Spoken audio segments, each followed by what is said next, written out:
इस कथा से संत कबीर दास के पूर्ण गुरु होने का प्रमाण मिलता है। गुजरात प्रांत में भरूच शहर के पास अलंकेश्वर नामक एक गांव है। उस गांव से सटे हुए एक और गांव था जिसका नाम शुक्ल तीर्थ गांव था, जहां ब्राह्मण लोग रहा करते थे। सन 1408 में इस शुक्ल तीर्थ गांव में 2 ब्राह्मण सगे भाई रहा करते थे। बड़े भाई का नाम जीवा तथा छोटे भाई का नाम तत्वा था। जीवा को एक लड़की संतान रूप में प्राप्त थी तथा तत्वा को एक लड़का। जीवा तथा तत्वा प्रभु के प्रेमी थे। ये सत्संग में जाया करते थे। इनको सत्संग से पता चला कि गुरु के बिना मोक्ष नहीं मिल सकता है। बाद में यह भी पता चला कि पूर्ण गुरु के बिना मोक्ष नहीं मिल सकता है। दोनों भाइयों ने बहुत सारे सत्संग ऋषि मंडलेश्वरों से सुने।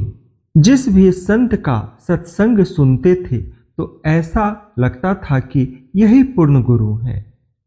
फिर अन्य का सत्संग सुनते थे तो ऐसा लगता था कि यह पूर्ण गुरु है।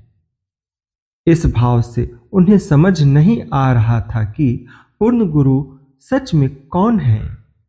दोनों ने विचार किया कि पूर्ण गुरु की पहचान कैसे करें। जिसका भी सत्संग सुनते हैं वही पूर्ण लगता है।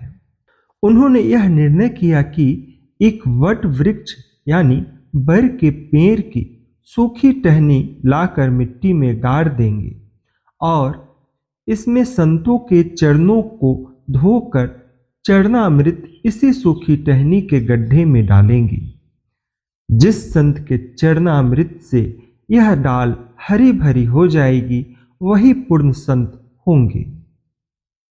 कई वर्षों तक यह परीक्षा जारी रही, लेकिन इस दोनों को निराशा ही हाथ लगी।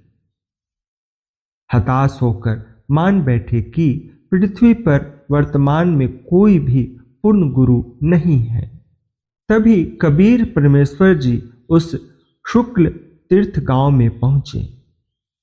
संत के भेष में परमेश्वर को तत्वा ने देखा और अपने बड़े भाई जीवा को बताया। जीवा ने कहा कि यह गलियारों के संत हैं, इनसे क्या लाभ होगा।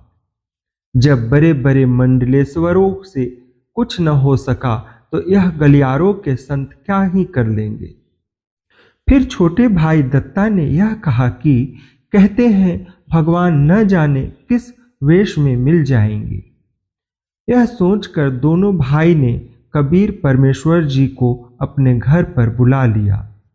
सर्वप्रथम चरण धोकर चरणामृत को तत्वा ने वट वृक्ष के सूखी डाल के लगे गड्ढे में डाल दिया। फिर एक चमत्कार हुआ। वह सूखी वट वृक्ष की डाल तुरंत से हरी भरी हो गई।